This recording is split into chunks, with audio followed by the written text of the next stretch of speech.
warahmatullahi wabarakatuh.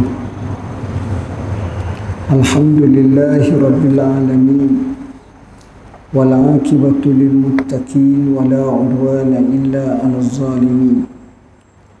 Asyhadu an la ilaha illallah wahdahu la syarika lah, wa asyhadu anna sayyidana Muhammadan abduhu wa rasuluh. Allahumma salli wa sallim ala sayyidina Muhammad wa ala alihi wa sahbihi wa barik wa sallim, amma ba'd. Yang saya amat hormati pengurusi masjid, saf kepimpinannya, ashabul fadilah, tutu imam, tutu guru, datuk-datuk, datin-datin, muslimin muslimat, hadirin hadirat yang dirahmati Allah sekalian.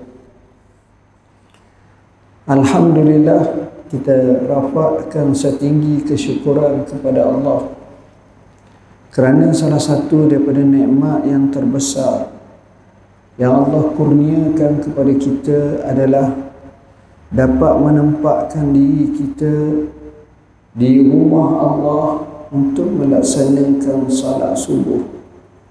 Dalam sebuah hadis Rasulullah sallallahu alaihi wasallam bersabda, "Man shalla subha jama'atan faka'annama fi zimmatillah," atau kama qala, siapa yang melaksanakan salat subuh berjemaah, sebenarnya dia berada dalam zimmah tanggungan pemeliharaan Allah Subhanahu wa taala. Ada dinisbahkan kepada Hajjaj bin Yusuf As-Saqafi, seorang pemimpin yang terkenal dengan zalimnya, telah menyerahkan pedang kepada Abdullah ibn Umar ibn Al-Khattab radhiyallahu anhuma supaya memancung seorang lelaki. Abdullah ibn Umar mengambil pedang tersebut, kemudian beliau pergi kepada lelaki tersebut dan bertanya kepadanya, "Adakah kamu salat subuh berjemaah pagi tadi?" Jawabnya, "Ya." Lalu disarungkan semula pedang tersebut dan berkata, bila ditanya kepadanya oleh Hajjaj bin Yusuf As-Saqafi, "Kenapa kamu tak laksanakan perintahku?" Maka dijawabnya, "Aku telah bertanya kepadanya tentang salat subuh dan dia jawab dia melaksanakan salat subuh berjemaah." Lalu dibacakan hadis yang kita bacakan tadi dan dilepaskannya. Kerana dalam salat subuh ni salah satunya kita minta kepada Allah secara khusus yang dinamakan doa kunut. Antaranya, "Waqina syarra ma qadai," ya Allah, peliharalah kami daripada kejahatan yang telah kamu takdirkan kepada kami. Begitu juga kita minta keafiatan, wa afina fi man afai, di mana salah satu daripada afiat dengan makna keselamatan. Hadirin hadirat yang dirahmati Allah, hari ini adalah hari kita menyambut kemerdekaan. Makanya saban tahun bila sampai hari seperti ini, kita akan sambut merdeka. Dan biasa kita laungkan merdeka ini dan kita fahamkan merdeka ini adalah terkait kepada sebuah negara yang telah dijajah kemudian mendapat kemerdekaan, maka merdekalah negara tersebut berdasarkan perjanjian-perjanjian, terma-terma yang telah ditetapkan. Dan masalah kemerdekaan ini merupakan cita-cita dunia, cita-cita ummah, cita-cita para nabi dan rasul alaihi wassalatu wassalam. Bahkan sebenarnya apabila kita melihat sejarah lembaran rasul-rasul alaihi wassalatu wassalam, mereka mahu membebaskan umatnya, pengikutnya, begitu juga kaumnya daripada belenggu kepenjajahan. Contohnya Nabi Allah Musa alaihissalam telah membawa Bani Israel daripada cengkaman dan kezaliman dan penindasan Fir'aun sehingga terpaksa merentasi lautan dan akhirnya Allah selamatkannya. Begitu juga Rasulullah sallallahu alaihi wasallam membawa ummahnya daripada kota suci Makkahul Mukarramah yang ketika itu tidak subur, tidak mesra, bahkan menindas umat Islam yang dianggap sebagai mustad'afin, yang akhirnya apabila mereka berada di kota suci Madinatul Munawwarah, mereka dapat menjelmakan dan menzahirkan kemerdekaan. Dalam arti kata lain, bebas hak kemanusiaan, bebas hak beragama, bebas hak berpolitik, bebas hak berekonomi, bebas hak berkeluarga, bebas hak dalam menentukan masa hadapan dan kehidupan sesebuah negara atau setiap orang. Pada hari ini, tuan-tuan dan puan-puan yang dirahmati Allah, saya nak bincang satu sudut yang kecil berkenaan dengan kemerdekaan, di mana sudut ini kadang-kadang kita melihat dari sudut kenegaraan. Sebenarnya negara itu mewakili oleh manusia, oleh orang, oleh kita yang menjadi khalifah Allah di muka bumi. Seseorang itu biasanya dirinya sendiri kadang-kadang tidak terbebas daripada kemerdekaan. Walaupun negara sudah merdeka, tapi jiwanya, hatinya, perasaannya, sanubarinya sementelahan lagi pemikirannya yang dianggap sebagai ghazwul fikri, serangan pemikiran yang menyebabkan mereka ini lemah dan mereka ini seolah-olah masih lagi dijajah walaupun negaranya dianggap sebagai merdeka. Begitu juga kadang-kadang kita menjadi hamba kepada syaitan yang kadang-kadang kita mengikut jejak langkahnya.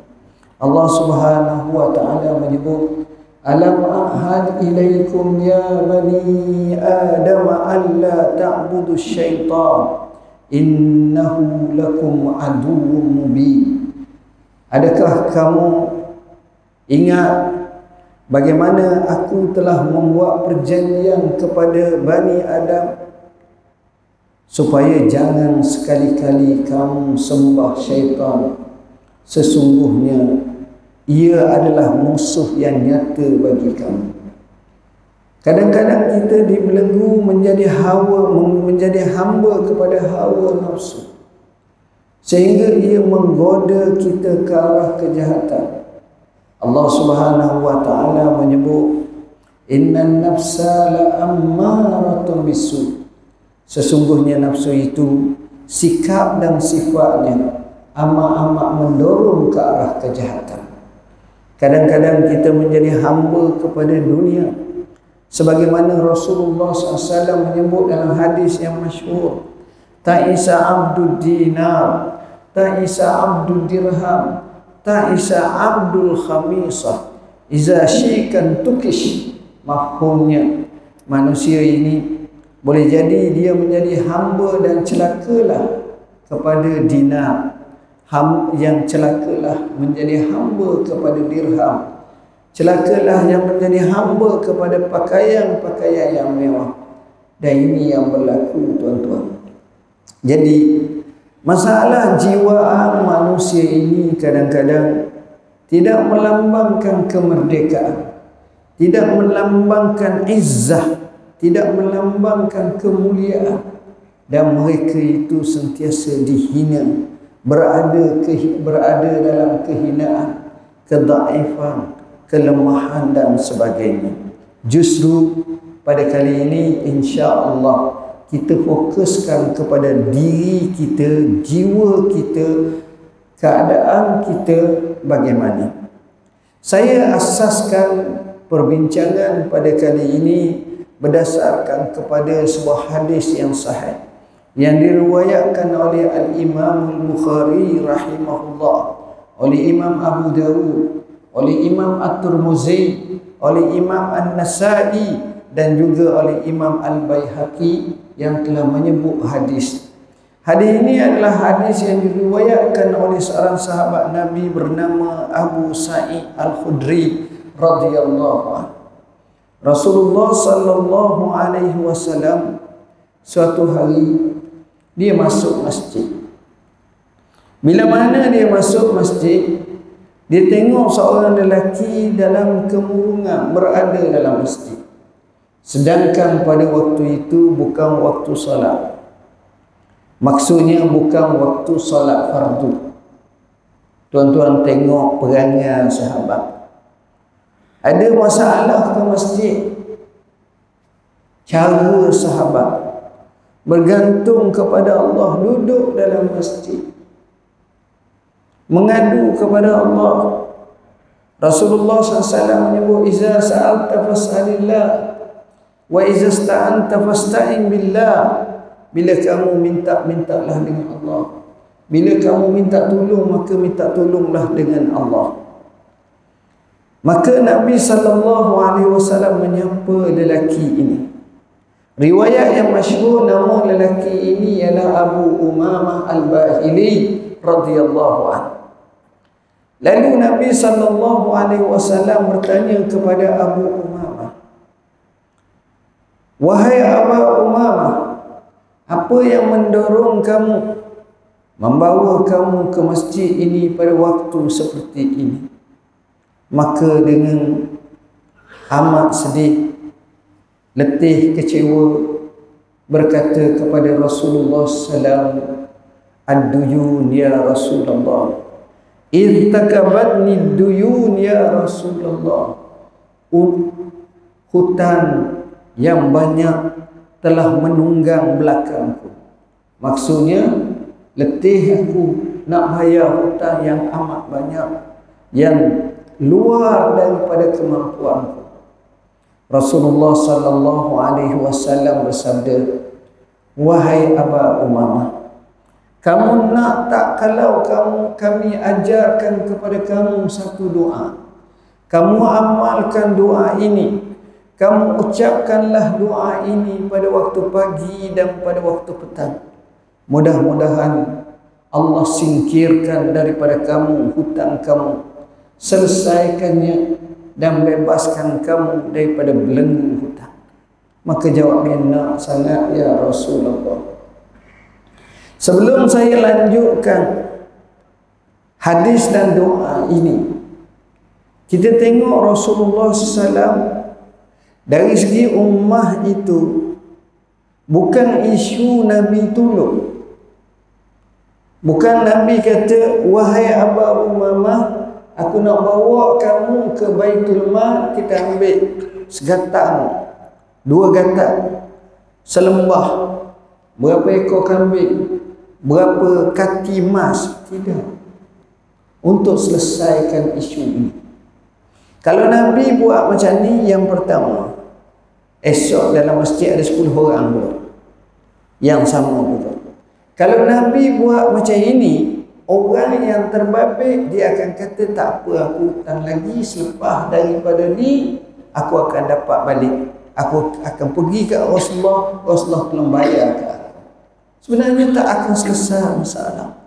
Kerana jiwanya, pemikirannya, caranya itu mesti dibetulkan dahulu. Maka Nabi ajar dia doa.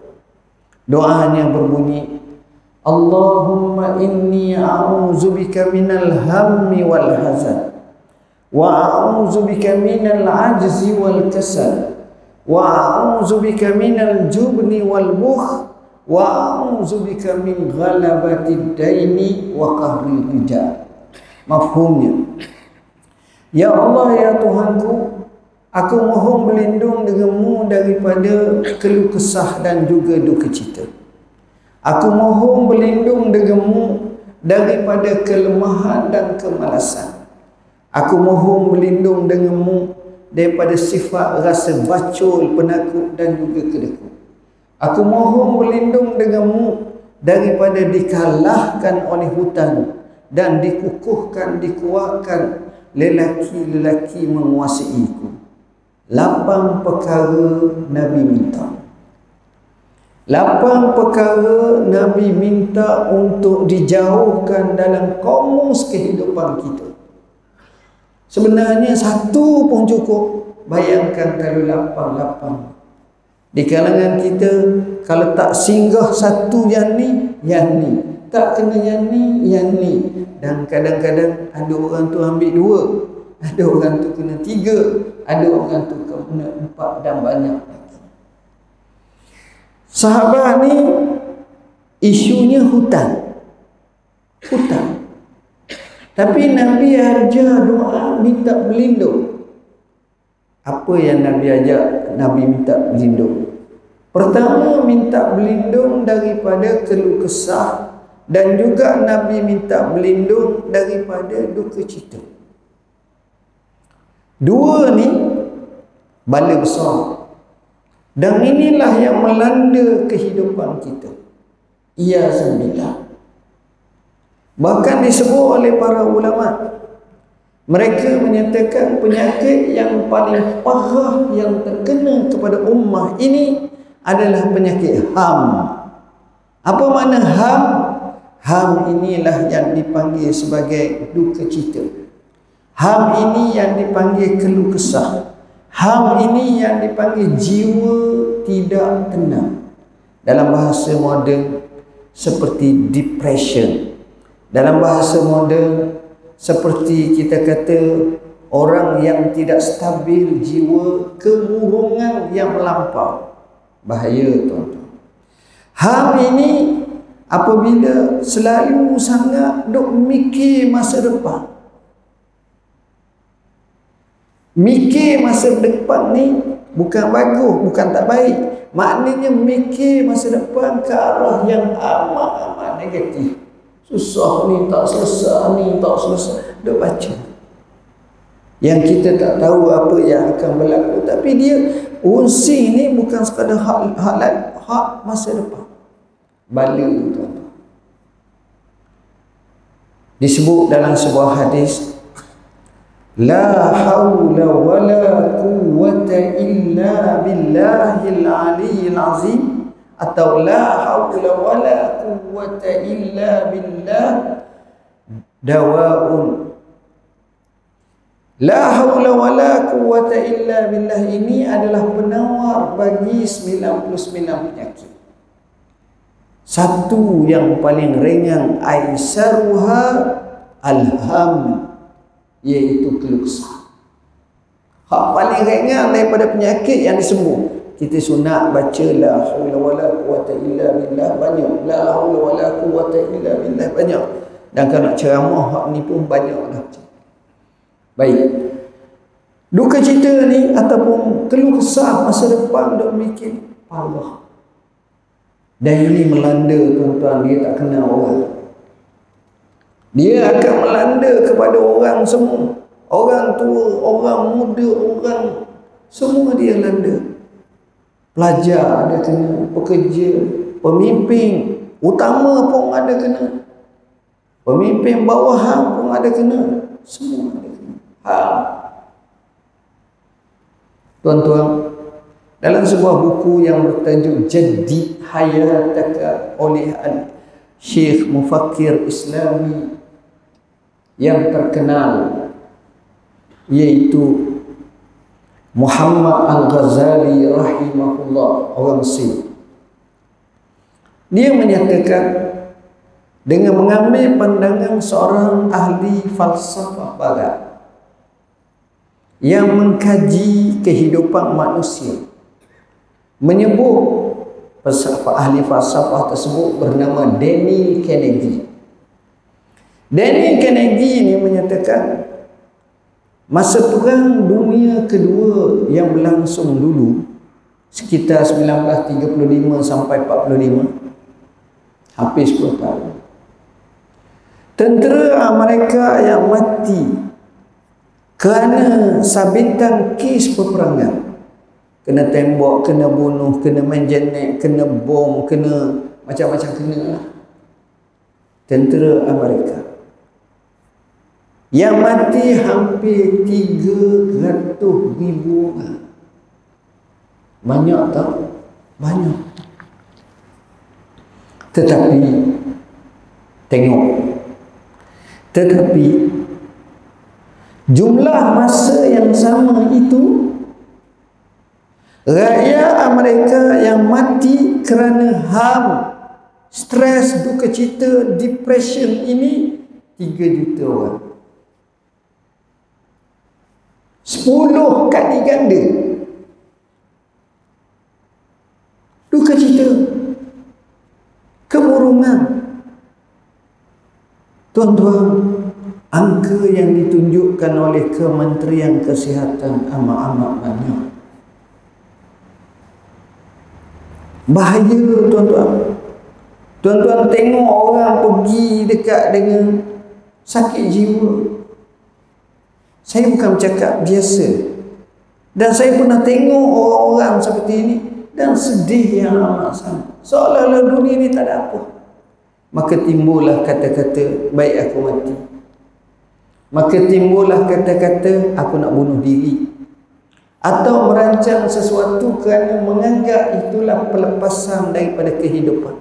Sedangkan itu jerak yang amat bahaya, kerana itu adalah ajaran syaitan dan iblis yang menunjukkan sifat putus asa kita. Rugi tak orang macam ni? HAM. Dan yang kedua namanya yang disebut sebagai hazan. Hazan ini maknanya duka cita, sesuatu kesedihan apabila mengenangkan yang lalu. Kalau HAM ni akan datang, duka cita ni duk fikir hak lama dah, kenapalah aku, kesilapan aku, tak akan mengubah apa-apa pun. Yang lalu tetap berlalu. Dua ini kalau kita boleh nyahkan dalam hidup kita, kita hidup baik. Dua ini adalah salah satu daripada perosak hidup kita, dan ini banyak berlaku kepada orang yang berhutang. Rasulullah SAW menyatakan, jangan kamu berhutang, awasi daripada berhutang, kerana berhutang ini sifatnya malam hari rasa takut, rasa duka cita, rasa stres, siang hari rasa bimbang. Kerana malam hari mikir macam mana nak bayar hutang, siapa ni. Siang hari takut bertemu dengan orang yang beri hutang. Oh, bimbang. Aib. Tengok, ini punca. Sebab itu Uqbah, salah seorang sahabat Nabi sallallahu alaihi wasallam yang berjuang pada jalan Allah sampai ke bumi Mesir dan dapat buka kota Mesir bersama dengan sahabat-sahabat yang lain dalam tentera Islam, sehingga ada masjid yang dipanggil Masjid Uqbah di kota Mesir. Uqbah radhiyallahu anhu, sahabat ini, dia nak mati. Dalam sakaratul maut, dia pergi bertemu dengan anak-anak dia mari, keluarga dia mari. Dia kumpul kederat yang ada padanya.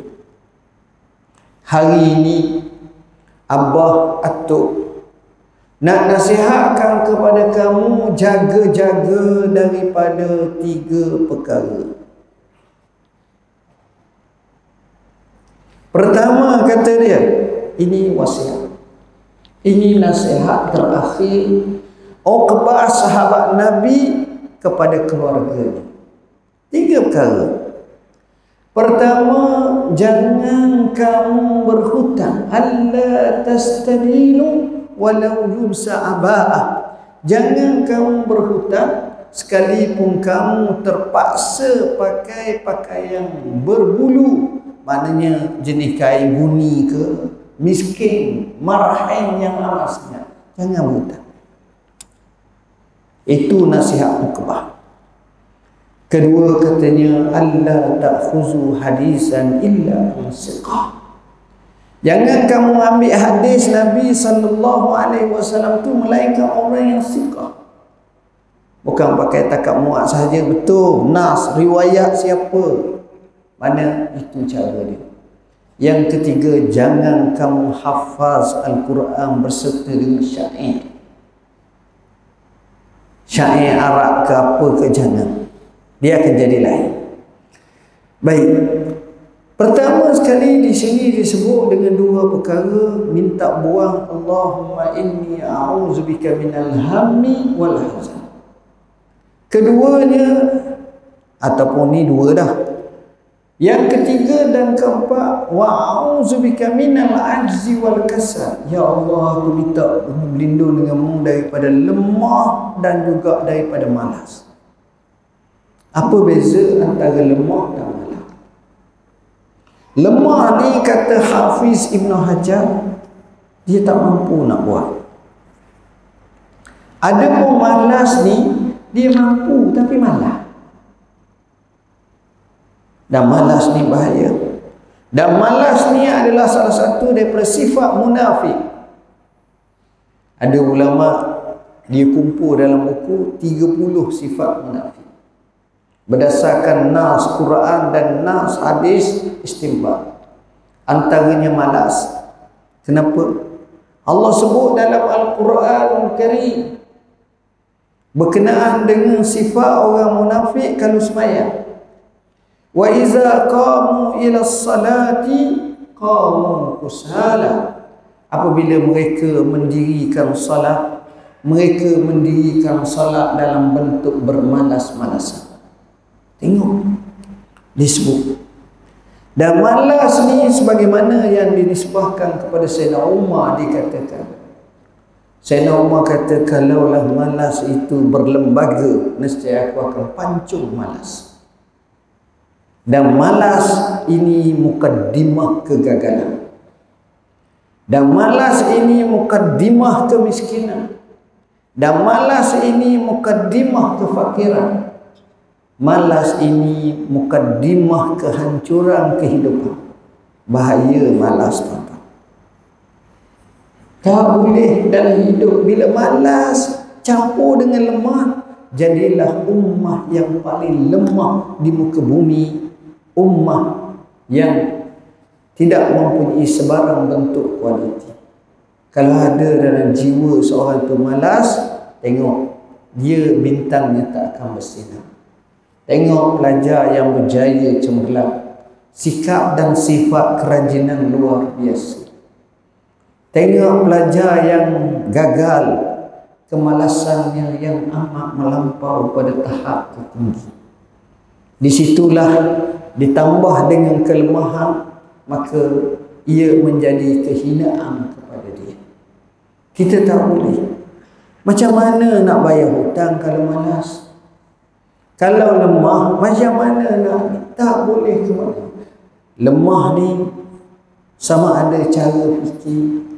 Lemah ni sama ada semangat. Lemah ni sama ada cita-cita. Dia berada pada tahap yang amat lemah. Kita tengok sahabat radhiyallahu anhum, Nabi yang ajar, Nabi tarbiyah, Nabi didik. Luar biasa semangatnya. Sahabat yang berkata, bila melihat kepada lautan di pantai Morocco Maghribi, bila sampainya dakwah Islam ke Afrika Barat, dia tengok ke laut dan berkata, ya Allah, kalaulah aku tahu di belakang sana ada daratan, nescaya aku akan menaiki sampang atau menaiki perahu. Aku berdayung dan aku akan pergi ke sana dalam menyampaikan dakwah Islamiah. Apa makna? Semangat. Kita baca sejarah seorang ulama hadis terkemuka zaman dahulu, namanya Baqi' ibn Makhlad radhiyallahu anhu. Baqi' ini berada asalnya di Andalusia, naik kapal turun di Afrika, berjalan kaki meruntasi beberapa negara sampai ke Mesir, akhirnya pergi ke Syam, akhirnya sampai ke kota Baghdad, cari rumah ulama yang agung ketika itu, Imam Ahmad bin Hanbal, yang pada masa itu dihukum penjara dalam rumahnya sendiri oleh pemerintah yang bermazhab Mu'tazilah ketika itu. Dia mari, kata dia, aku berjalan 1000 batu semata-mata nak dapat hadis semangat yang kekal. Imam Ahmad, kisah yang panjang saya ringkaskan, dia kata apa kepada Baqi Ibn Makhlad muridnya? Innahu talibu ilmi. Sesungguhnya orang itu adalah pelajar ilmu. Kalau berjalan tak sampai 4 langkah letih, ini bukan pelajar ilmu yang hakiki lagi. Sampai tahap tu syahadah pengakuan Imam Ahmad. Tengok, kalau orang macam tu orang yang lemah tak? Orang yang bersemangat dalam menuntut ilmu, bukan orang yang malas kerana hanya hadis-hadis yang hendak dipungut dalam kehidupan mereka. Seterusnya Nabi SAW menyebut, wa'udzubika minal jubni wal bukh. Ya Allah, aku minta berlindung denganmu daripada perasaan takut, bacul dan juga kedekut. Tuan-tuan dan puan-puan yang dirahmati Allah, yang ini dia minta supaya berlindung daripada takut. Takut ni penyakit. Takut ni boleh, tapi kalau melampau takut hantu. Tanya berapa kali dah kau tengok? Tak tengok sekali pun. Yang kadang-kadangnya kita sendiri pun jadi takut. Saya hantar jangan lalu kot tepi kubur tu, situ tu. Kenapa? Beratur. Kenapa? Ada orang tengok aku. Panggil dia, orang tu siapa? Dia kata Pak Mat. Panggil Pak Mat. Pak Mat, betul ke? Orang kata, siapa dia? Ali. Panggil Ali. Ali, mu tengok kan? Tak, kata Mak Jenak. Mak Jenak mari bagi. Mak Jenak mu tengok. Tak, kata Kak Limah. Panggil Kak Limah. Akhirnya dur tersusun. Seorang tak tengok. Tu je sebenarnya. Kita pun yakin Quran sebut innahu ya'lakum huwa wa qabilu min haitsu la tarawna. Dia dapat tengok kamu, kamu tak dapat tengok mereka. Sebab dia makhluk jenis jin. Syaitan iblis ni jenis daripada tu. Wa kana minal jinni fa fasaqa an amri rabbi dalam surah Kahfi. Jadi kita datang rasa takut. Tak ada apa. Jadi bila kita jalan kat bulu roma naik, oh takut. Macam-macam takut. Ketakutan inilah yang banyak membelenggu. Perasaan tu kadang-kadang tidak dididik macam mana. Seorang ulama besar Islam ahli tasawuf,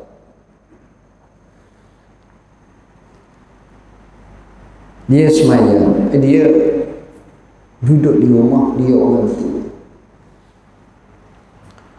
Bila duduk di rumah, datang orang-orang muda yang bersemangat. Di mana orang cakap dengan dia, pegang, dia dengar. Kita kena jihad, kita kena giat, dia dengar dia. Sudah dia dengar macam tu, nak masuk waktu semayang, dia kata pergi ambil air semayang lah kat sungai bawah. Anak-anak muda yang semangat ni pun pergi ambil air semayang di bawah. Tengah pergi tu nampak singa lah. Singa besar lari tu, kata orang terajang pintu rumah tu pecah, masuk pucat besi. Maka tubuh ni tanya ada apa? Ni cerita Arab ke cerita Melayu? Dia kata singa tu bahaya, singa besar ngau. Singa tu lalu depan rumah, mati. Maka dia pun, tok guru yang tua ni Pergi kat singa, menghadap singa dan berkata, wahai singa, jangan kacau, ini tetamuku. Singa tu macam faham-faham. Tunggu. Cerita macam ni banyak tuan-tuan, berlaku pada Silah Ibn Ushaim dan beberapa tokoh-tokoh yang lain. Saya tak sempat nak kisahkan. Lalu Tok Guru tua ni beri satu pandangan membekas dalam jiwa orang anak-anak muda ini.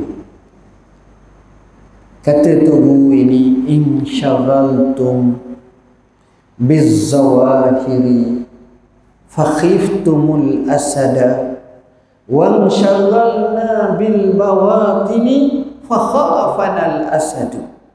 Kamu ni duk sibuk dalam bab zahir, tapi kamu takut kepada singa. Kami sibuk dengan perkara batin, masalah ma'rifatullah, masalah khasyatullah, takut ke Allah, singa takut kat kami. Kan beza. Beza tuan-tuan. Ni berani. Orang berani ni bagus. Khalid Al-Walid, siapa dia pernah pergi Syria, ada satu tempat namanya Hims.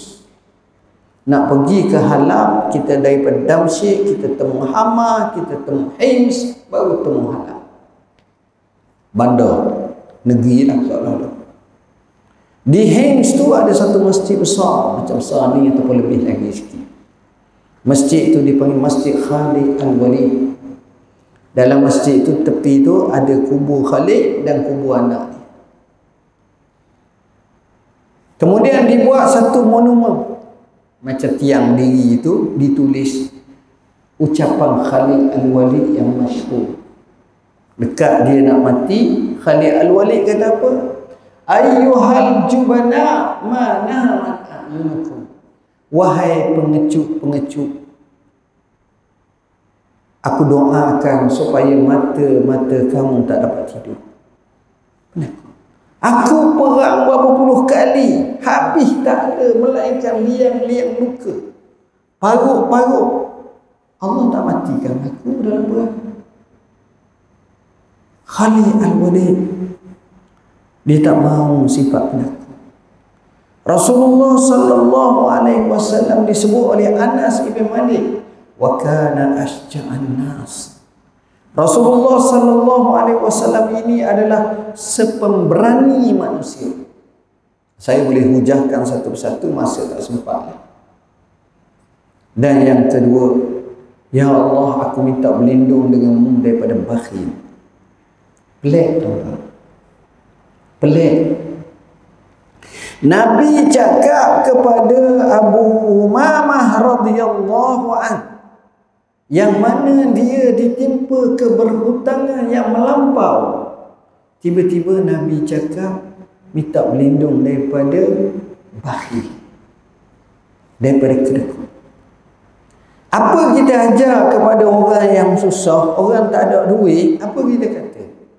Kita kata simpan duit, pandai belanja, jangan borong, jangan sedekah, jangan beri orang. Seolah-olah macam tu lah. Itu biasa. Tapi Nabi mengakasi. Apa makna mengakasi? Menterbalikkan. Jangan kedekut. Baca sejarah. Yang ni pelik. Orang yang tak kedekut ini, Allah ganti. Nabi sebut dalam sebuah hadis satu doa. Setiap pagi, setiap petang ataupun malam, ada malaikat kerjanya doa. Doanya, Allahumma a'ti mumfikan khalafa wa a'ti mumsikan tanafa. Ya Allah, berilah kepada orang yang berinfak sedekah ni gantian, dan berilah kepada orang kedekut ni kehilangan. Kita kalau boleh masuk masjid bagilah seriah. Dah kita tak mampu banyak, tak apa, 10 sen pun. InsyaAllah bendahari tak pergi marah dia, kenapa kau bagi 10 sen. Tak, dia takkan kata. Sesen pun dia nak marah. Sebab kita bagi bukan kepada bendahari, kepada masjid. Tengok tuan-tuan. Kedekut ni menyebabkan harta makin kurang. Tapi pemurah ni harta makin banyak. Orang Arab kata, atima fi jaybika ya'tika bil ghaib. Berilah apa yang ada dalam poket kamu, nescaya rezeki kamu akan datang daripada yang baik. Sejarah membuktikan banyak orang yang baik ini Allah bagi rezeki. Satu kisah model, saya dengar, bukan Melayu lah, Arab. Kisahnya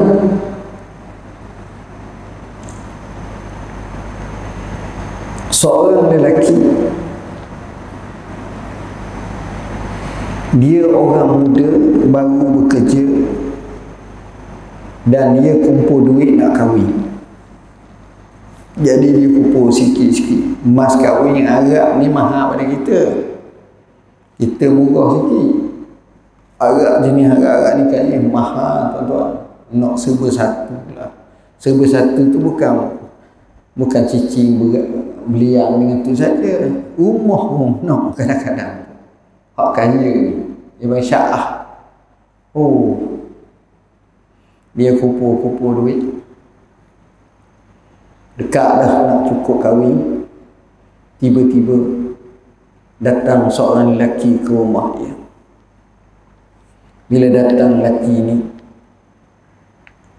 nak temu ayah dia. Ayah dia wheelchair ke, uzur dah.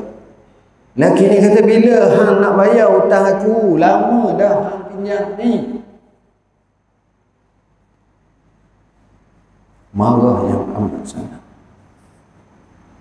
Dia dengar macam tu, dia tak datang hati. Ayah dia jawab, saya tak ada duit lagi. Kalau saya ada, saya bayar, insya-Allah.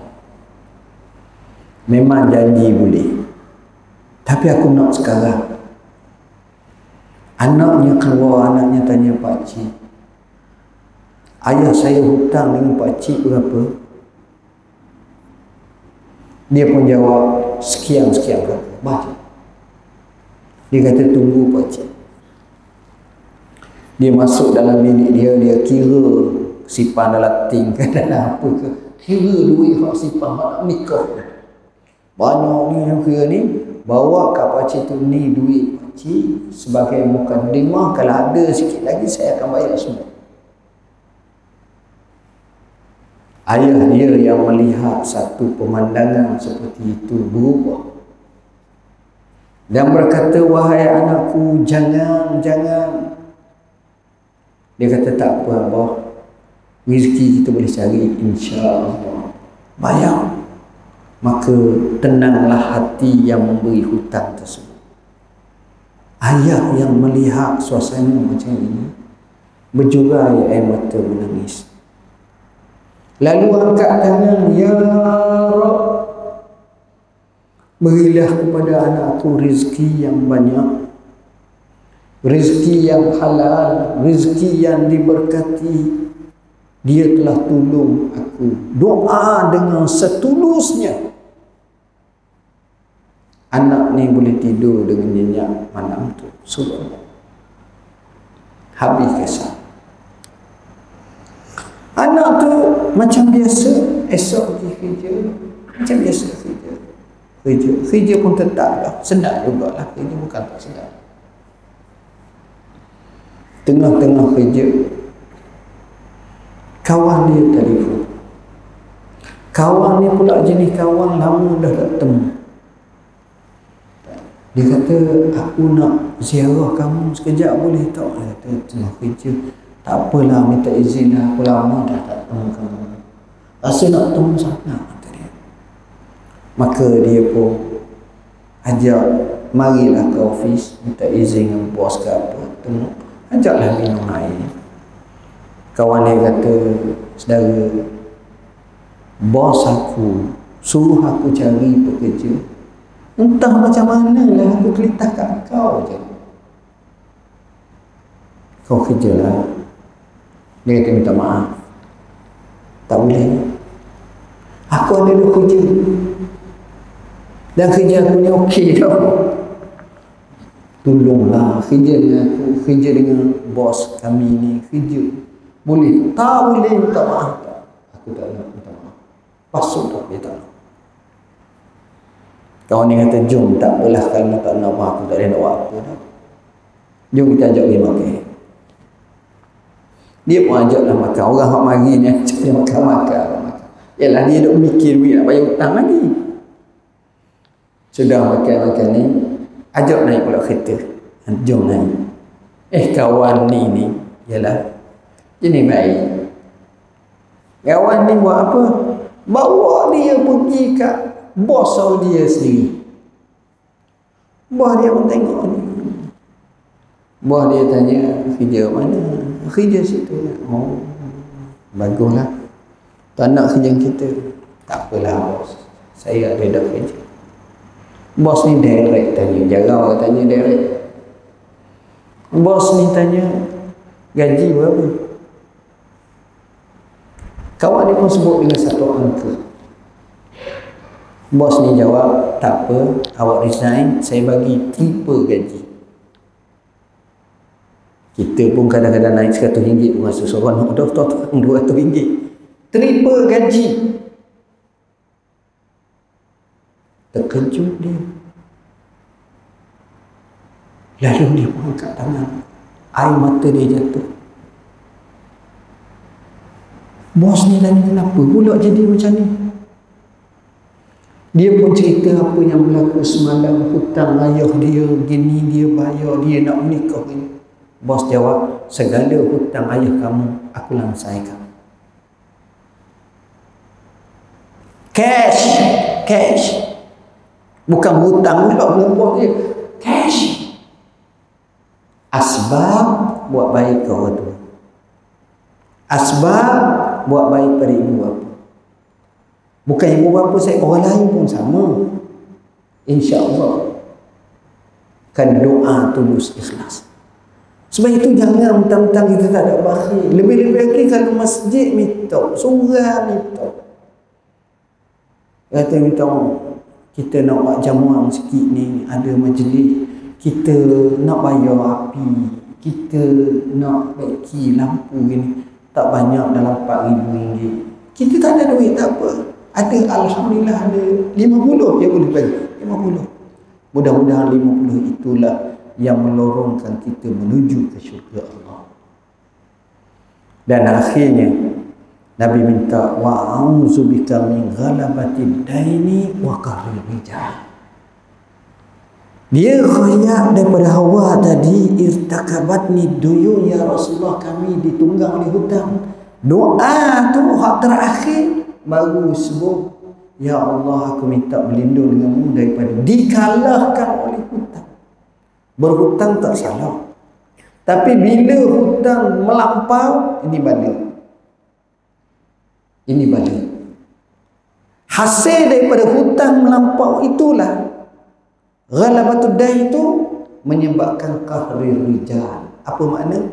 Alung kata, mung tak bayar jaga, mung kena hukum. Ni dia pun jadi takut, jadi bimbang, jadi tak ada semangat walaupun dia tubuh besar, sebab dia telah berhutang. Dan bila orang berhutang, dia menjadi sejuzuk daripada sifat hamba kepada orang tu.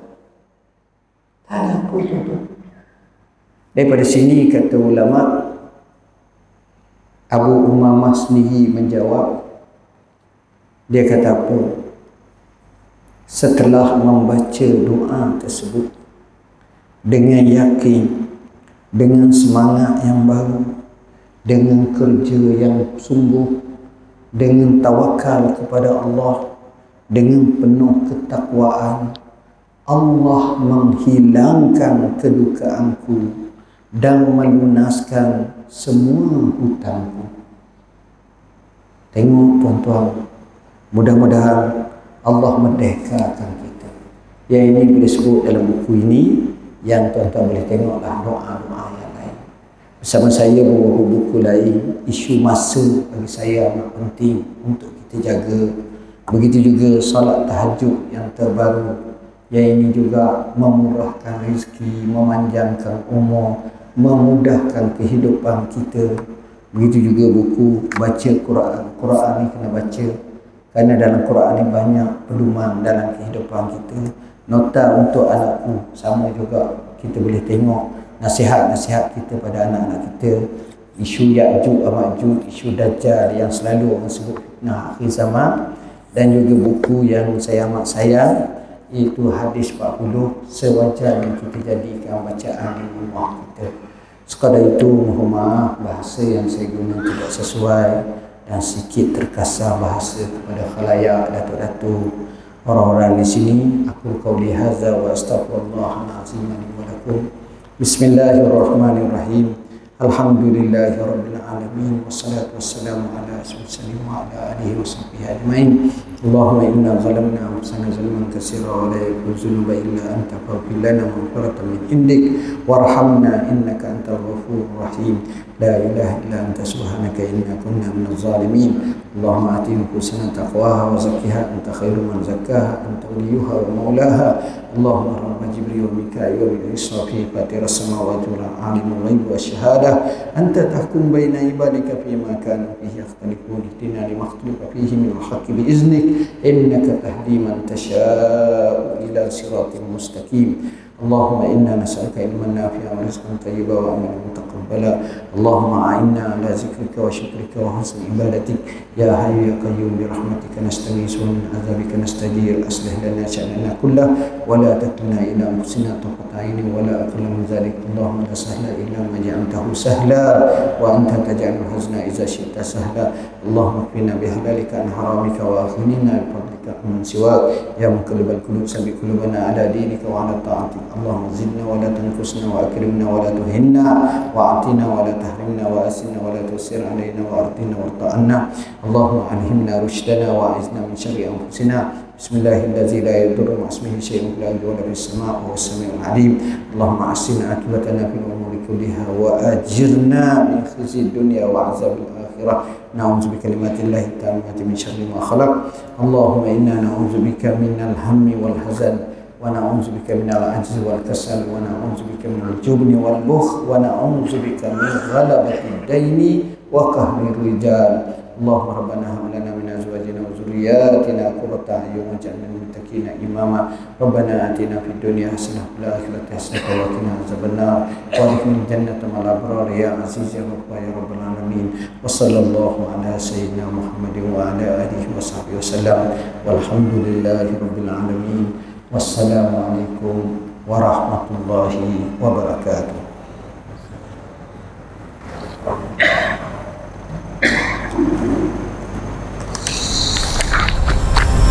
Terima kasih, Mak.